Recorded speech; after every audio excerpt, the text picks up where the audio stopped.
OK, ce qu'on va voir maintenant, c'est comment vous pouvez, cartographier un processus. Donc un processus, qu'est-ce que c'est? Un processus, c'est une boîte, il faut l'imaginer comme une boîte qui reçoit en entrée, des éléments et qui fournit en sortie des éléments. Et dans la boîte, tout le mécanisme par lequel, le travail se fait pour pouvoir fournir, les sorties à partir des entrées qu'on met dans la boîte, et beh, c'est ce qu'on appelle un processus. Donc, un processus, ça sert à simplement à décrire ce qui se passe pour obtenir quelque chose, à partir du moment où on fournit quelque chose en entrée. Ça, c'est très important en entreprise parce que ça va nous permettre de pouvoir cartographier l'ensemble des processus de l'entreprise et pouvoir avoir donc une forme, une formalisation de ce qu'on fait dans l'entreprise, comment on fait dans l'entreprise, de ce qu'on recherche, du temps qu'on met à le faire et des moyens qu'on utilise, des ressources humaines qu'on utilise, pour pouvoir accomplir tout ça et de pouvoir réfléchir à ça pour pouvoir, régulièrement améliorer ce qu'on fait. Donc je vais vous montrer, comment, à quoi peut ressembler un processus. Donc un processus, ça part toujours, d'un premier élément, en entrée et puis, ça déclenche plusieurs choses à faire. Donc vous voyez ici, c'est le processus, que j'ai en place moi, par exemple, pour, trouver des sources fiables et exhaustives sur un sujet que j'ignore. Donc, premièrement ici, je commence par, prompter ChatGPT pour, créer un prompt qualifié. Donc, voilà. Une fois que j'ai ce prompt, je le mets, dans 3 intelligences artificielles différentes. Donc en fait, il faut demander à l'IA je demande à l'IA comment lui poser la question et donc, pour le coup, ça génère la bonne question à poser à l'IA et ensuite j'utilise cette bonne question dans 3 outils différents, d'IA qui permettent d'avoir des informations. Je récupère ça sous forme de document ensuite PDF, les réponses. Je prends tout ça et je demande à une IA de faire l'agrégation de tout ça, des sources, et je vais, donc, créer du contenu, à partir du raffinement de ces 3 différentes sources qualifiées et approfondies et à partir de ça, je vais avoir donc, de quoi pouvoir, traiter le sujet, donc une source fiable. Voilà, donc ça c'est un processus par exemple et donc, je vais vous montrer comment, cartographier, dessiner ces processus avec Whimsical.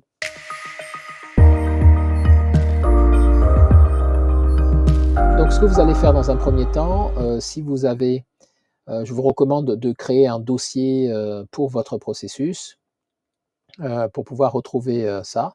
Donc vous voyez, moi j'ai un dossier ici pour tous les processus, que j'utilise. Donc par exemple, on va voir, que pour mon business de réparation de PC, vous voyez la société, tout ce que je fais dans la société, c'est décliné en différents processus, hein. On voit ces fameux processus ici qui sont à l'œuvre. Si je veux par exemple, réparer un PC, voilà le processus de réparation de PC. Donc, la réparation, tester, informer et puis dire que le PC est prêt. Et si on rentre ensuite dans ces différents processus eux-mêmes, on va pouvoir, avec les liens qu'on a appris précédemment, on va pouvoir zoomer pour rentrer à l'intérieur de ces boîtes pour voir ce qui s'y passe. Et à l'intérieur de ces boîtes, zoomer à nouveau pour arriver au niveau le plus petit d'un processus et les différentes tâches qu'on organise les unes par rapport aux autres pour pouvoir faire ce qu'il y a à faire. Donc, je vous montre comment faire ça. Donc, on va venir ici. Là, on va créer un nouveau. Donc, on va se mettre ici, par exemple, on va cliquer sur Create New. On va dire qu'on veut créer un nouveau tableau. Donc, vous voyez, on peut créer plusieurs choses. Un dossier, une tâche, un document, un projet. Nous, on va prendre un tableau. Voilà. Donc, on va fermer ça parce que là, on peut venir choisir, si vous voulez, des diagrammes à utiliser, des modèles. Donc, nous, on va partir de 0. Donc on va prendre comme exemple, par exemple, le processus pour, publier une vidéo sur, ma chaîne YouTube, comme ce que je suis en train de faire là. Donc, publication d'une vidéo sur YouTube. Chaîne perso. OK. Donc ce processus, il commence par, il faut faire plusieurs choses. Donc je vais commencer par prendre un niveau de zoom où je vais monter suffisamment haut pour pouvoir voir l'entièreté du processus.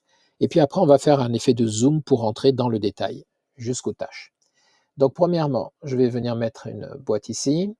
À quel moment ça commence? Donc, ça commence quand j'ai une idée. Donc ici, on va dire idée de vidéo. OK.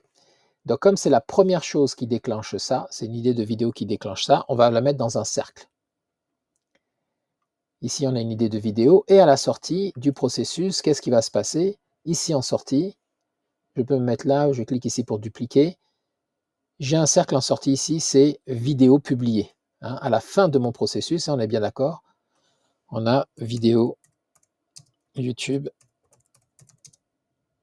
en ligne. Voilà. Donc, tout ce qui se passe au milieu, c'est ce qu'on appelle un processus. En entrée, il y a une idée de vidéo. En sortie, il y a une vidéo YouTube qui est publiée. Donc, il faut que vous définissiez en entrée et en sortie l'objectif donc du processus. Et qu'est-ce qui déclenche l'entrée du processus? Parfois, le déclenchement, ça peut être une date. Imaginons que vous publiez une vidéo YouTube tous les jours. Ici, vous allez mettre idée de vidéo plus, ici, une fois par jour. OK? Bien. Alors, qu'est-ce qui se passe quand on a l'idée de la vidéo? La première chose qu'on fait, et on va essayer de réfléchir, et c'est ça tout la difficulté et à la fois l'intérêt de ça, c'est de réfléchir à ce qu'on fait avec des niveaux d'abstraction de plus en différents, hein, pour avoir une vue d'ensemble. Donc ici, la première chose qu'on va faire quand on a une idée, ici, alors moi, j'écris pas de script en ce qui me concerne, mais je réfléchis quand même à ce que je vais dire dans la vidéo. OK? Donc on va appeler ça réflexion sur sujet et storyboard. Storyboard, c'est comment je vais décliner la vidéo. Qu'est-ce que je vais dire au début, qu'est-ce que je vais dire au milieu, qu'est-ce que je vais dire à la fin. OK? Réflexion, donc ici, je vais mettre créer le storyboard. OK, donc quand j'ai l'idée de la vidéo, la chose qui suit, c'est créer le storyboard. Vous voyez que quand j'ai deux formes côte à côte, quand je me sélectionne une et que je viens ici, il crée un lien automatiquement. Mais je peux faire moi-même la flèche en venant ici, en cliquant là, en glissant là. OK? Bien. Donc, dans la boîte créer le storyboard, il se passe plein de choses, on ira voir en détail plus tard, mais une fois que j'ai le storyboard, ben, en fait, je vais faire quoi? Je vais capter la vidéo. Donc, capter la vidéo, c'est la captation. Donc là, je fais ma vidéo, à proprement parler, avec plein de choses à faire, on verra dans le détail. Donc, vous voyez, au début, j'essaye de rester dans un zoom assez important. Une fois que j'ai capté la vidéo, ensuite, je vais faire le montage, monter la vidéo. OK, donc là, il y a plein de choses qu'on fait dans le montage. Et puis ici, en sortie, publier la vidéo. Et ben, une fois qu'elle est publiée, hop, la vidéo est en ligne sur YouTube. Donc voilà le processus. Mais on est d'accord, avec un processus, avec un zoom aussi élevé, on n'est pas capable de savoir comment ça se passe réellement. Si je donne ça à quelqu'un qui vient que je veux embaucher, il n'est pas capable de savoir comment je fais. Sauf que si, déjà, il a une idée des grandes lignes. Dans quel ordre? D'abord, une idée, ensuite le storyboard, ensuite capter la vidéo, monter la vidéo, publier la vidéo. Alors vous allez me dire, mais comment je choisis ce niveau de zoom? Eh bien, c'est là tout l'art de faire du processus, c'est que vous allez choisir de mettre l'accent sur des choses que vous voulez documenter. Vous vous doutez bien que si vous prenez l'idée, après cette vidéo, de vouloir documenter tous les processus dans votre activité, quelle qu'elle soit, vous avez des milliers de tâches. Donc, vous n'allez pas essayer de commencer aujourd'hui et puis mettre par écrit, formaliser tout ce que vous allez faire, tout ce que vous faites. Vous allez prendre un bloc. Donc, moi, ce que je vous recommande, c'est de faire une idée très générale comme ça, avec des grands blocs. Et ensuite, vous allez vous focaliser sur le bloc que vous voulez améliorer là, maintenant, tout de suite, celui qui est dans l'urgence. Parce que l'objectif de cartographier ça, je vous dis, c'est pour passer à l'action, pour améliorer ces processus. Donc encore faut-il sélectionner ce qu'on veut faire. Et puis au fur et à mesure, vous allez prendre un bloc puis un bloc, d'écrire au fur et à mesure comme ça, et à la fin, d'ici 1 an, 2 ans, ben, vous aurez tout cartographié. Et régulièrement, vous faites des revues, où vous revenez pour reprendre un bloc sur lequel on va travailler. Je vous ai dit qu'en plus, Whimsical permettait de pouvoir documenter les blocs, hein, simplement en cliquant bouton droit dessus. Vous avez ici Add Comment. Hein, vous cliquez même simplement, vous avez le commentaire ici. Et là, en fonction des gens qui sont invités, on va s'occuper de ce process en juillet, par exemple. Là, moi, imaginons que je mette ce commentaire en juillet 2025. Voilà. Si quelqu'un d'autre vient consulter la carte, il verra que Rodrigue a dit ça. Et lui, s'il laisse un commentaire, ben, il aura une petite pastille qui indique qu'il a mis quelque chose. Donc, on peut partager ça et travailler à plusieurs dessus. Pour effacer un commentaire, vous voyez, on peut répondre à un commentaire ici, quelqu'un d'autre peut répondre, un autre peut répondre. Et puis, comme ça, on a une trace sur tout ce qu'on s'est dit sur cette chose-là. Et puis, on peut venir effacer le commentaire et les conversations. Bon, donc ça, c'est pour cette idée de, on fait très général, on se focalise sur un processus en particulier, puis ensuite on rentre dans la boîte pour essayer de voir ce qui se passe. Nous, on va faire l'exercice sur des choses assez simples, comme ça je peux dérouler tout en entier sur cette masterclass. Donc ici, idée de la vidéo, je peux en parler de comment j'attrape une idée de la vidéo, mais vu que c'est en entrée, ça veut dire qu'il faut que je crée un autre processus pour expliquer en sortie de ce processus comment j'ai une idée de la vidéo. OK? Bien. Donc nous, on ne va pas s'occuper de l'entrée, on va s'occuper que des boîtes comme ça, de faire que les boîtes comme ça pour ce processus de publication. Donc créer le storyboard, c'est la première chose qui nous intéresse. Mais qu'est-ce qu'on va faire? On va ressortir d'ici, et puis on va revenir ici, se mettre ici, et on va créer le processus, créer le storyboard. OK. Donc pour créer le storyboard, je fais comment? Alors, ben, ça commence ici, on commence par une idée, on a dit, c'est la première boîte, donc ça recommence avec idée de vidéo, choisie. Donc là, l'idée de la vidéo, elle est choisie. Et donc, qu'est-ce qu'on va faire? Bien, la première chose qu'on va faire, une fois qu'on a ça, c'est qu'on va se documenter pour avoir toutes les infos. Alors, vous avez constaté que quand je mets une boîte comme ça de processus ou de sous-processus, je mets un verbe d'action. Parce que le processus, il explique ce qu'on fait et dans quel ordre on le fait. Donc, ce qui est important ici, c'est de mettre des verbes d'action et de faire simple, se documenter. Donc, pour avoir toutes les infos, on suppose que c'est pour ça. Et ensuite, une fois qu'on s'est documenté, qu'est-ce qui sort de cette boîte? On peut se le mettre parce que ça, c'est un processus, cette boîte à part entière. Ce qui sort ici, c'est ici, on a idée choisie. Donc, on va les sélectionner.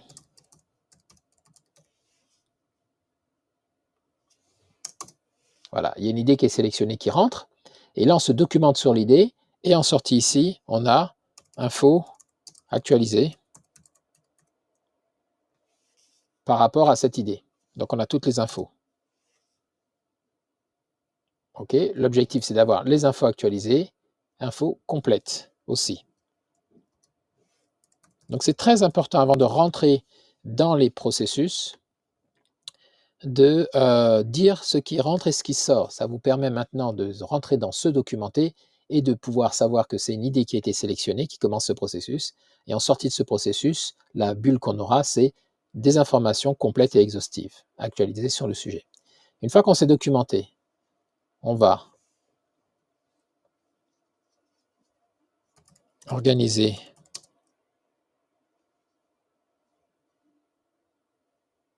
l'ordre des idées.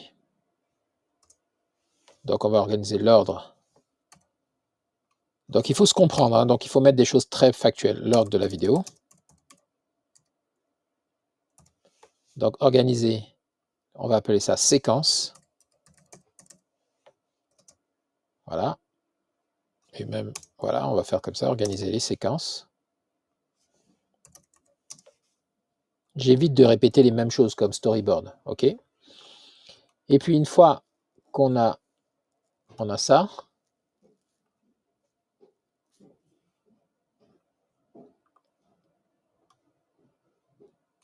donc ça c'est un travail de réflexion. En sortie, organiser et noter.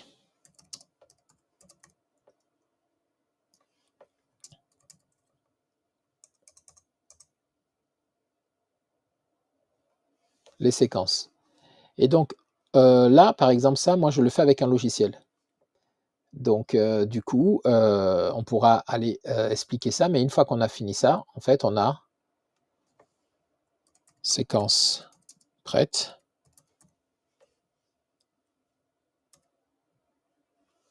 Les séquences sont prêtes, on a tous les éléments, on a regroupé tous les éléments qu'on va mettre dans la vidéo, on sait de quoi on va parler, on sait comment on va le dire, on va le présenter. Une fois que tout ça c'est prêt, ici,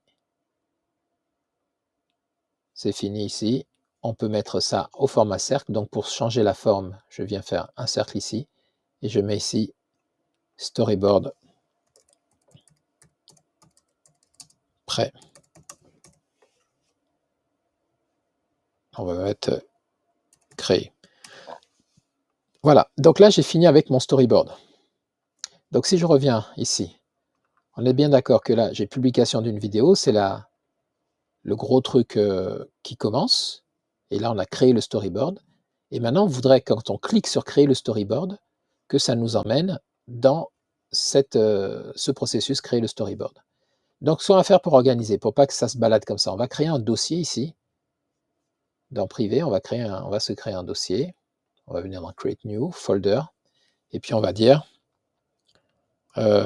publier processus, on va l'appeler processus publier vidéo YouTube. OK. Donc vous voyez que maintenant j'ai un dossier ici, je vais glisser mes deux processus dedans. Voilà, comme ça c'est mieux organisé. On va trouver tous les processus et sous-processus à l'intérieur de cette boîte, de ce dossier. Bien, maintenant on veut faire un lien, on a dit, entre ça et créer le storyboard. Donc je vais venir me mettre ici, je vais sélectionner créer le storyboard, je vais cliquer ici sur ajouter un lien, et je vais cliquer, alors lui avec le titre il reconnaît dans toutes les cartes que j'ai créées, celle qui se rapproche le plus du titre. Ben, il y a celle-là, hop, donc il m'aide, créer le storyboard. Donc quand je clique maintenant sur créer le storyboard, vous voyez que ça m'envoie directement sur le processus créer le storyboard. Et comme on avait vu dans la précédente partie de cette masterclass, je veux pouvoir revenir au-dessus pour sortir de là. Donc je vais venir cliquer ici, je vais créer un truc ici, je vais mettre haut pour dire remonter en haut, vous appelez ça comme vous voulez. Ce qui compte, c'est d'avoir un mot pour ça. Je sélectionne, je viens cliquer sur ajouter un lien, et là, moi, je voudrais remonter dans le processus au-dessus qui est publication d'une vidéo sur chaîne YouTube, processus vidéo. Voilà, c'est ça. Je clique dessus. Donc, qu'est-ce qui se passe maintenant? Si je clique sur haut, je reviens sur mon macro processus. Ok, ça c'est le macro processus, c'est le processus vu de très haut, le zoom plus haut. Et si je clique sur créer le storyboard, je rentre dans ce sous-processus-là, qui en entrée, il y a une vidéo, idée de vidéo choisie, en sortie, un storyboard qui est créé. Et si je ressors de là pour remonter, je reviens sur le macro processus. Donc on est bien d'accord qu'ici en entrée, idée sélectionnée, voilà, idée choisie, et en sortie, on a bien storyboard créé. Voilà. Donc je viens de faire un premier effet de zoom. Mais ce n'est pas parce que j'ai fait ça que si je viens d'en créer le storyboard, là, mon stagiaire qui arrive ou mon nouveau salarié, il sait comment ça se passe, mais il ne sait pas concrètement comment faire la recette du gâteau. Okay, il ne sait pas comment se documenter, il ne sait pas comment organiser et noter les séquences, il ne sait pas comment faire. Donc on va refaire à nouveau un autre effet de zoom. Donc par exemple pour se documenter, ici. Donc on va créer un autre sous-processus. Donc ici, on va venir choisir un board, on va dire se documenter. Ok, pour se documenter, il y a quoi? On est bien d'accord que si je remonte ici, donc créer le storyboard, pour se documenter, en entrée, j'ai une ID sélectionnée, en sortie, j'ai les infos complètes actualisées. Regardez ce que je peux faire. Je clique et je glisse, je prends juste ça, je fais CTRL-C avec mon clavier, je viens dans ce documenter ici, et ici, ce que je vais faire, je vais coller ça. Pourquoi? Mais parce que ça me donne ici ce que je dois avoir en entrée. Donc, je vais sélectionner ça, je fais CTRL-X, je vais venir choisir ici un cercle, je vais le mettre au-dessus, et je vais faire CTRL-V pour coller ça dedans. Et je vais raccorder en cliquant sur la ligne, hop, je vais recoller les deux. Donc j'ai bien ça en entrée, une idée sélectionnée. En sortie, j'ai les infos complètes et actualisées. Donc je vais faire un CTRL-X ici, je vais cliquer sur la flèche ici, je vais cliquer sur le bout ici, je vais faire un CTRL-V, et ça, c'est la fin de mon processus, donc je vais le mettre dans un cercle. Voilà, donc si je dézoome, vous voyez que j'ai bien en sortie ici des infos complètes à actualiser, et en entrée, j'ai une idée sélectionnée. Alors, comment je fais pour me documenter maintenant? Donc, c'est ça que je vais détailler maintenant. Alors, pour me documenter, la première chose que je fais, je vais utiliser ChatGPT. Donc, créer un prompt pour avoir la question optimisée en Deep Research, en recherche approfondie.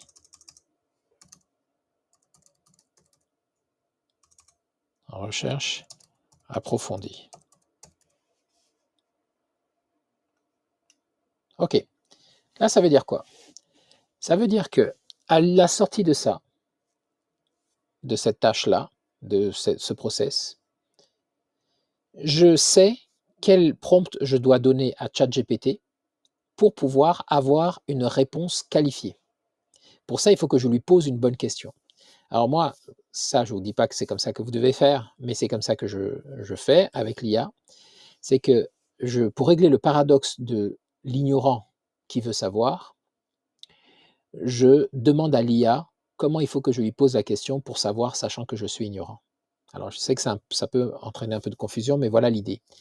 L'idée, c'est que je suis arrivé à la conclusion, quand je réfléchis à tout ça, que l'IA est performante pour nous répondre quand on lui pose correctement la question. Mais le problème du paradoxe de la connaissance, c'est que quand on est ignorant totalement sur un sujet, on ne sait pas quelle est la bonne question à poser pour avoir la bonne réponse. Tout le monde sait, par expérience, que plus on connaît des choses sur un sujet, plus on pose les bonnes questions et on obtient les bonnes réponses. Mais quand on part de zéro, comment on fait? Alors ça tombe bien parce que nous, on ne sait pas, mais l'IA, elle essaie. Donc, la meilleure façon de faire, que j'ai trouvé, c'est de demander à l'IA quelles questions on doit lui poser, sachant qu'on est ignorant sur un sujet et qu'on souhaite avoir la réponse sur ce sujet-là pour devenir, par exemple, expert ou pour pouvoir utiliser ce sujet-là, ou etc., etc. Donc, je vais faire un prompt pour lui demander comment lui poser une question, en lui expliquant que je vais utiliser ce prompt dans ChatGPT et dans l'outil de recherche approfondie, qui est l'outil qui permet d'utiliser les chaînes de pensée, les technologies de chain of thoughts, les chaînes de pensée, pour pouvoir avoir une réponse bien qualifiée et bien réfléchie avec ChatGPT. Donc à la sortie de ça, j'aurai un prompt. En entrée, si j'ai une idée sélectionnée, à la sortie, j'ai un prompt qualifié. OK. Une fois que j'ai ce prompt, qu'est-ce que je fais? Une fois que j'ai ce prompt, je vais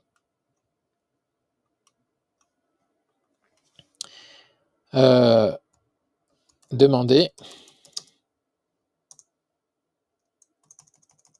donc je vais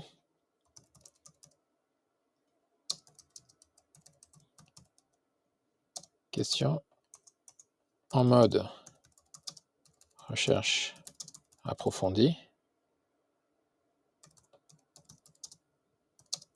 à ChatGPT.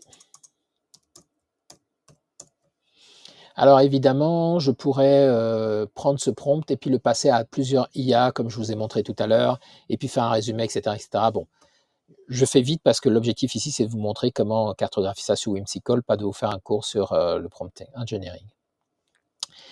Donc ici, on est bien d'accord qu'en sortie, ici, j'ai un prompt qualifié, prompt optimisé pour la recherche en Deep Research. OK, donc ça me permet d'avoir un prompt et ça me permet d'actionner le prompt. Et en sortie du prompt, une fois que ChatGPT m'a répondu, ici, j'ai le rapport, donc je vais consulter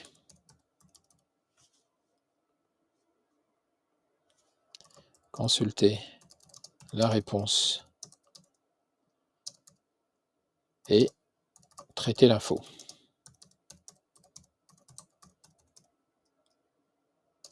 Pour en faire une vidéo.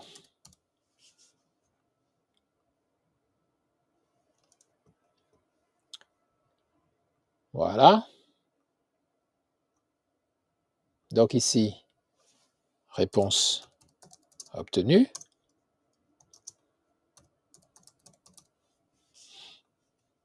Donc ici, en faisant ça, ma réponse obtenue, elle est fiable, etc. Et une fois que j'ai ça ici, je consulte la réponse. Et qu'est-ce que je vais faire? Attention, ici, en sortie, j'ai encore une chose que je vais faire, c'est que, hop,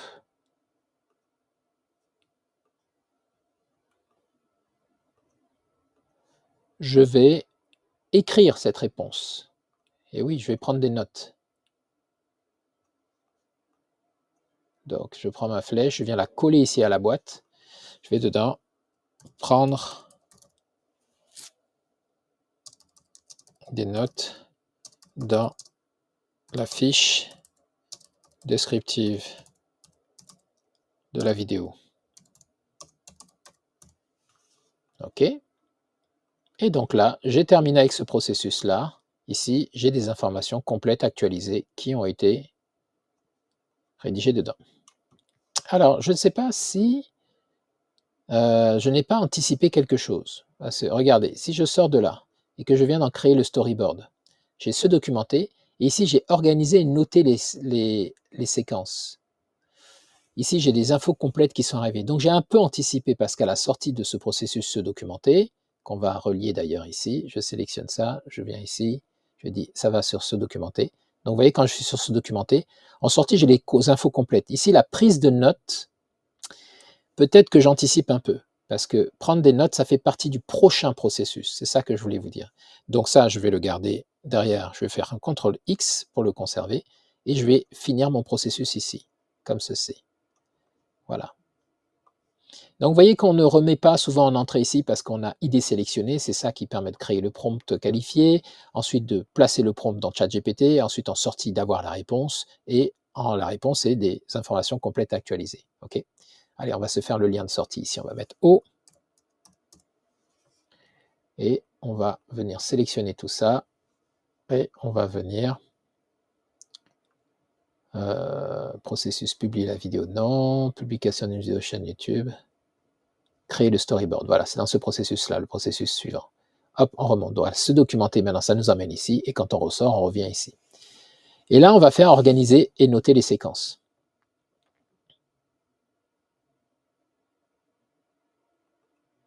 Donc ça, on va faire plus simple. Hein. On va simplifier, organiser la vidéo. Voilà, c'est plus simple. Donc, organiser la vidéo, on va venir voir comment ça se passe avec ce processus. Donc, je viens ici dans ma boîte et puis ici, on va faire le sous-processus organiser la vidéo.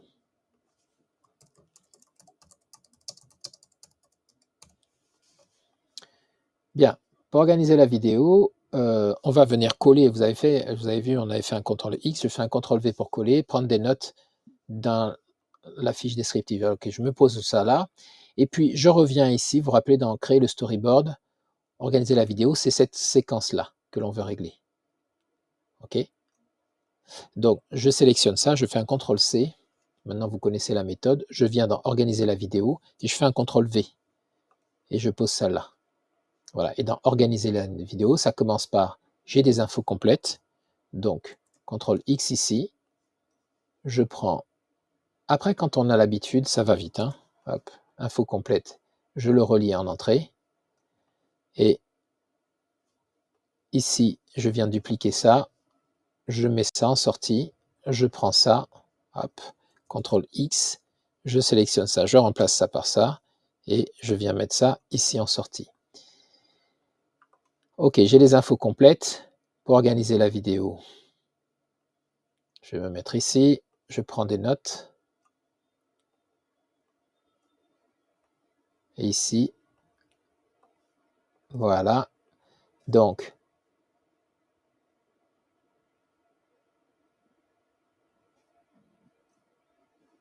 créer une fiche de notes pour la vidéo dans Obsidian. Donc ça, c'est mon logiciel de prise de notes. Et puis ici, je vais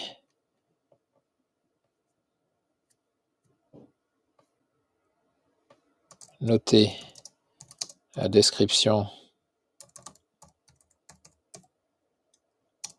de la vidéo et le chapitrage.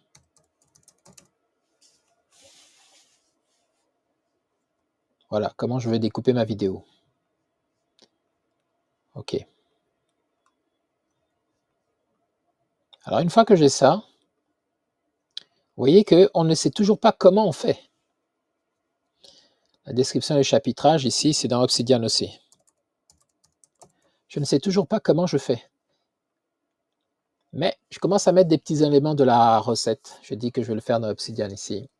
OK. Et là, c'est un choix que je dois faire. Bon, déjà, attendez, on va terminer d'organiser ça. Donc, à chaque fois pour faire le haut, hein, pour revenir plus haut ici, organiser la vidéo, on a ce truc, ce bouton qui existe déjà dans ce documenter. Donc, on va venir récupérer ça. Je sélectionne, je fais CTRL-C, je remonte plus haut. Ici, je sélectionne ça, je fais mon lien vers organiser la vidéo. Voilà. Ensuite, je vais dans organiser la vidéo et je vais me mettre au hasard ici. Je fais CTRL-V pour coller le bouton pour aller plus haut, puisque c'est le même bouton qui remonte, vous voyez, sur le processus.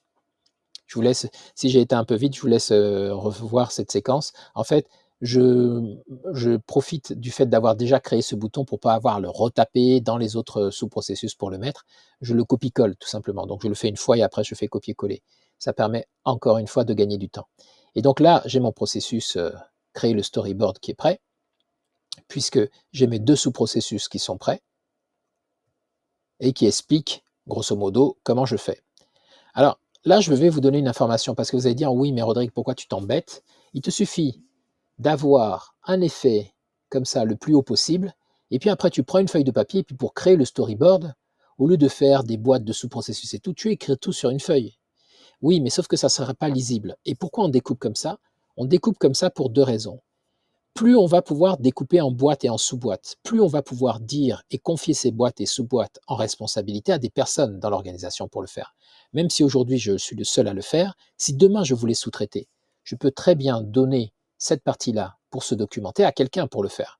Ou si demain j'ai une IA qui est capable d'être automatisée pour pouvoir aller chercher automatiquement l'information, je sais qu'est-ce que j'ai à lui donner à faire. J'ai mon processus qui est prêt. Donc c'est ça que je vais implémenter comme automatisation dans une IA. OK? Avec un outil comme Zapier, comme Make, comme N8N, pour ceux qui connaissent. Donc, cartographier tout ce qu'on fait, ça a vraiment une importance capitale pour ensuite gagner du temps. Et il faut aller dans un niveau de détail jusqu'aux tâches. Donc, tant que vous n'avez pas une tâche et plusieurs tâches que vous pouvez organiser à la fin, vous créez des boîtes pour les mettre dedans. Donc ici, créer un prompt pour avoir la question optimisée pour une recherche approfondie. Quand vous commencez à avoir des phrases comme ça qui commencent à être importantes, ça veut dire que vous êtes prêt pour faire ce qu'on appelle les SOP, Standard Operational Procedure. Donc, ce sont des procédures standards de fonctionnement. Et donc, c'est là les recettes exactement. Donc, la différence entre un processus et une procédure, c'est qu'un processus décrit la façon dont les gros blocs de fonctions s'enchaînent, et les procédures expliquent comment on fait une tâche, plus précisément. Donc, dans l'ordre, vous avez tout en bas des procédures avec des tâches organisées.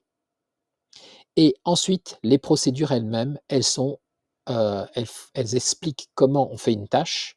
Et les processus expliquent comment s'enchaînent les tâches. Okay? Je ne sais pas si j'ai été clair, mais concrètement, maintenant qu'on est au deuxième niveau de Zoom, je vous montre. Publication d'une vidéo sur YouTube, c'est mon niveau 1. quand je rentre ensuite dans un dans un processus, j'ai un niveau 2 de zoom. Et quand je rentre sur comment se documenter, j'ai un niveau 3 de zoom. Et ensuite, quand je vais rentrer maintenant de comment créer un prompt pour avoir la question optimisée en recherche approfondie, je vais rentrer à mon niveau 4 et c'est que à ce niveau-là que j'ai ma procédure.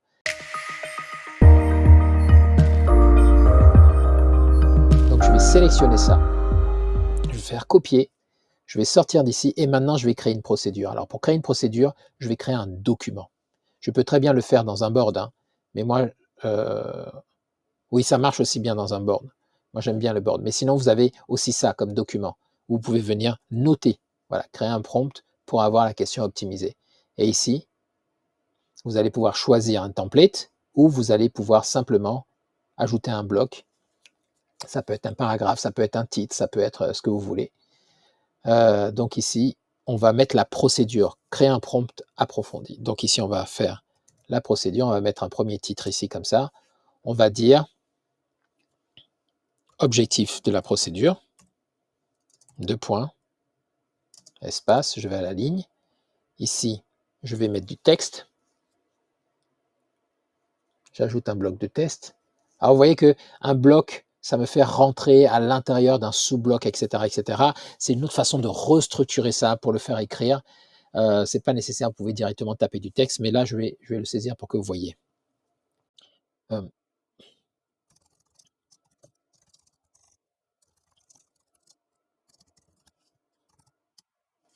ne sais pas si dilemme, ça se dit comme ça.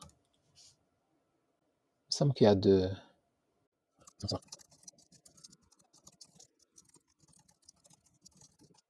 Voilà, donc j'ai noté ça. Donc vous voyez que l'objectif ici, là j'ai un bloc et je peux consulter le bloc et je peux revenir un peu plus haut. Utilisation de l'IA pour solutionner le dilemme de l'ignorant. Ok, c'est ça l'objectif. Donc ça me permet d'avoir des sous-boîtes à l'intérieur de sous-boîtes. Et je peux ici, évidemment, donc j'ai fait l'objectif, ici la procédure. Alors là, je vais expliquer ce que je fais. Donc petit 1, je vais mettre démarrer. Ici, vous voyez, je vais vous montrer, on peut, ici je peux sélectionner ça, voilà, et puis je peux dire que ça va être je peux le décaler comme ça, et dire que ça va être un paragraphe, soit une liste, voilà, 1, 2, 3, 4, 5, comme ceci. Voilà, comme ça, si je viens à la suite, démarrer un chat avec ChatGPT, à la ligne, vous voyez qu'il me met ça.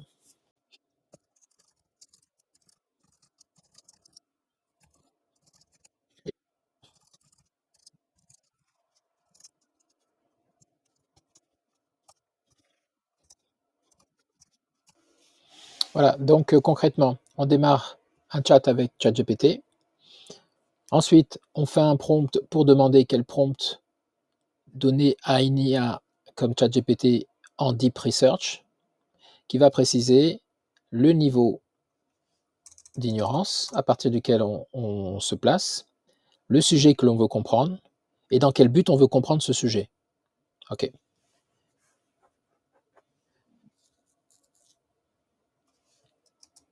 Ensuite, une fois qu'on a fait ça, activer la recherche approfondie et lancer la requête. Voilà. Donc là, j'ai l'objectif et puis en sortie, on utilise ça. Donc si je reviens ici, j'ai maintenant ma procédure. OK. Et donc pour se documenter, ici, créer un prompt, je vais faire le lien vers ma procédure. Donc je sélectionne ça, je fais le lien ici et je clique sur ma procédure. Ce qui fait que quand je clique sur la procédure, j'ai le détail de la procédure. OK.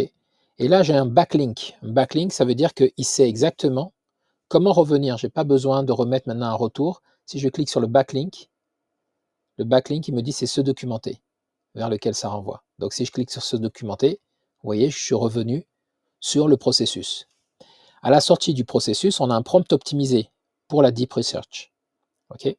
En entrée, on avait une idée sélectionnée. et là on a le processus. OK? Donc voilà comment on fait tous ces 4 niveaux pour pouvoir documenter un processus en entier. Et évidemment, on peut regrouper ces processus dans des macro-processus qui sont encore plus généraux, hein. Si, imaginons que je revienne au-dessus, en haut ici, je remonte à nouveau tout là-haut et je me retrouve sur le processus publier une vidéo YouTube. Mais le processus publier une vidéo YouTube, c'est peut-être quelque chose que je fais dans la journée à côté d'autres choses que je fais. Donc je pourrais très bien avoir un macro-processus organisation de la journée dans lequel j'ai un processus publier une vidéo YouTube qui se déclenche à un moment donné, ok. Et à côté de ce processus, j'ai un autre processus qui est consultant en recherche, en AMOA par exemple. Et là, en assistance à maîtrise d'ouvrage. Et là, j'ai une grosse boîte de ce processus-là qui explique ce que je fais dans ce processus-là. Ou peut-être que j'ai une chaîne YouTube, que j'ai un blog, que j'ai un autre élément, et donc je vais mettre des boîtes pour documenter ces différents processus. Et je le rappelle, l'intérêt, c'est que ensuite, une fois que j'ai écrit tout ça, j'ai une façon d'expliquer, de formaliser ce que je fais, parce qu'à partir du moment où je peux formaliser ce que je fais, je peux réfléchir à ce que je fais, je peux mesurer ce que je fais, et donc je peux améliorer ce que je fais. C'est ça toute l'idée de l'ingénierie des processus et de l'amélioration continue. Ça passe par cartographier les processus. Et c'est bien pour ça que on utilise un outil comme cet outil-là qui est parfait parce que, je vous ai dit, il est collaboratif. On peut créer des liens à l'intérieur du processus pour le storyboard, documenter par exemple, créer un prompt optimisé, voilà. Mais je peux très bien aussi ici mettre des liens à l'extérieur du processus. Donc imaginons qu'il y a une vidéo YouTube qui explique comment faire ça. Ben, en fait, c'est pas compliqué. Je vais venir ici sur YouTube. Imaginons que j'ai une ressource sur laquelle j'ai pris ça qui m'intéresse. Donc ici, on va mettre prompt engineering, prompt qualifié ChatGPT ou optimisé. Voilà, imaginons comment rédiger un bon prompt en 2025. Voilà, imaginons que cette vidéo m'intéresse. Voilà, donc qu'est-ce que je vais faire? Je vais venir partager ici, je vais copier le lien de la vidéo et si je me suis inspiré de ça pour mettre ici, je vais mettre mon lien ici, dans ma procédure. Ce qui permet à la personne qui aura besoin d'appliquer cette procédure d'avoir toutes les infos ici, d'avoir le lien pour aller consulter la vidéo. OK. Et ça, on peut travailler en équipe comme ça, sur les différents processus. OK. Et l'avantage, donc, comme je vous disais, c'est que la puissance, en fait, de Whimsical pour cartographier les processus, c'est qu'on a ces effets de zoom qu'on peut créer avec ces liens entre les différents éléments. Voilà. Pour organiser la vidéo, c'est ce que je vous disais, j'utilise Obsidian. Je peux très bien rajouter des images. Donc, pour ajouter une image, je vous montre pour terminer cette séquence. Je vais venir dans mon disque dur chercher mes images. Donc, moi, j'ai une collection dans mes ressources ici, images, logo. Et je vais prendre par exemple le logo de Obsidian. Donc H N O. Voilà, j'ai Obsidian ici. Je clique et je glisse simplement. Donc vous voyez, hop, je vais pouvoir réajuster. Donc là, j'ai plus besoin de dire que c'est dans Obsidian puisque je peux mettre un logo, c'est plus parlant. Hein, je vais dupliquer le logo, hop, je le mets ici. Ça aussi, ça se fait dans Obsidian pour les chapitres. Voilà. Et donc, dans une procédure spéciale, je vais expliquer comment je vais créer une fiche de notes pour la vidéo. Mais je peux même faire mieux. Imaginons que je fasse un tuto pour ça. Ben, du coup, je peux renvoyer le contenu ici vers un tuto YouTube. Donc, ça me permet de documenter aussi de façon, en prenant une capture d'écran, voilà, une capture vidéo de ce que je fais pour que la personne qui doit me remplacer, ben, elle a juste à cliquer dessus pour lancer la vidéo YouTube directement et voir ça en live avec un tuto pour suivre le tuto pour faire ce que j'ai à faire. Et comme vous savez, et ce que je vous disais, que c'est tout à fait accessible sur le téléphone portable. Sur le téléphone portable, je ne sais pas si vous voyez, j'ai Whimsical ici. Voilà. Donc si j'active ça, je vais vous montrer. Vous voyez, alors attendez, il ne faut pas que ils suivent ma tête, voilà. Dans Whimsical, vous voyez, je peux accéder à mes différents processus et je peux avoir cette documentation partout avec moi. Donc, c'est le cas de la cartographie des processus que j'ai fait. Voilà pour la documentation des processus. Évidemment, les processus fonctionnent comme des logigrammes. La seule chose que je ne vous ai pas montré ici, c'est que quand on arrive à plusieurs branches, parce qu'on doit faire plusieurs choses en même temps, mais on crée des branches qui s'associent. Je vais vous montrer comment on fait ça. Et on a aussi la question des nœuds où on se pose une question et qu'il y a plusieurs possibilités. Donc, je vais remonter pour vous montrer. Voilà, ça c'est un bon exemple. Je démarre mon processus, ok, il se passe des choses dans une séquence, les unes derrière les autres, et puis à un moment donné, je dois diagnostiquer la demande, et la question c'est le périmètre. Est-ce que ça déborde du périmètre? Donc je mets une question dans un triangle, dans un losange, pardon, périmètre. Est-ce que c'est dans le périmètre ou pas? Je mets un point d'interrogation. Si c'est dans le périmètre, j'emporte le PC. Si c'est hors du périmètre, je dis au client que je ne peux pas réparer son PC. Et là, vous voyez, ça fait quoi? Ça envoie directement sur la fin du processus. Je prends congé avec le client. Je l'oriente pour lui dire ce qu'il doit faire pour réparer son PC. Est-ce que je connais quelqu'un ou pas, etc. Et puis, je lui dis au revoir. Si jamais ça rentre dans le périmètre, c'est oui, ben là, ça continue tout droit. Je répare le PC, j'encaisse le client, je facture. Et si jamais, par contre, je suis chez le client, parce que là, on est sur un rendez-vous à domicile, un dépannage au domicile. Je suis au domicile et que ça va prendre plusieurs heures, donc ça sort du périmètre du dépannage à domicile. Dans ce cas-là, j'emporte le PC avec moi et je prends congé. Et là, qu'est-ce qui va se passer? Emporter le PC, le dépannage va se faire directement à la boutique. Donc, j'ai un bloc ici qui me permet d'envoyer sur le dépannage en boutique, ok, pour la réparation à la boutique. Voilà, donc c'est comme ça qu'on cartographie quand il y a des choix à faire. Quand il y a un choix, c'est un losange avec la question et les différentes possibilités, et on suit le chemin, on commence par suivre le chemin du oui, et après on fait toutes les exceptions du chemin du non. Et ça finit de toute façon à la fin. Et enfin, pour cette technique de cartographie, vous avez un processus, toutes les flèches doivent mener d'une manière ou d'une autre à un cercle à la sortie quand on suit. Il n'y a aucun chemin qu'on peut prendre dans un processus qui arrive vers du vide. Okay, tout doit aboutir à la fin de mon processus, parce qu'un processus n'est pas éternel. Il commence à un moment donné et il livre quelque chose en sortie. Vous voyez, ça commence par des cercles, ça finit par des cercles. Voilà, avec ça, vous êtes paré pour pouvoir gérer les processus, la méthodologie et aussi la cartographie avec l'exemple que je viens de vous montrer.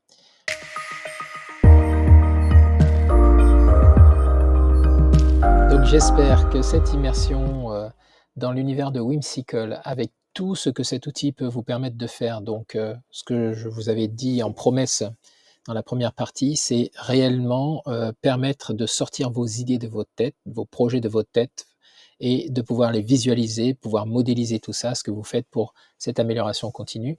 Et j'espère que tous ces éléments que je viens de vous montrer peuvent vous permettre de comprendre, de vous projeter avec cet outil et de comprendre la puissance de cet outil, ce que vous pouvez faire avec.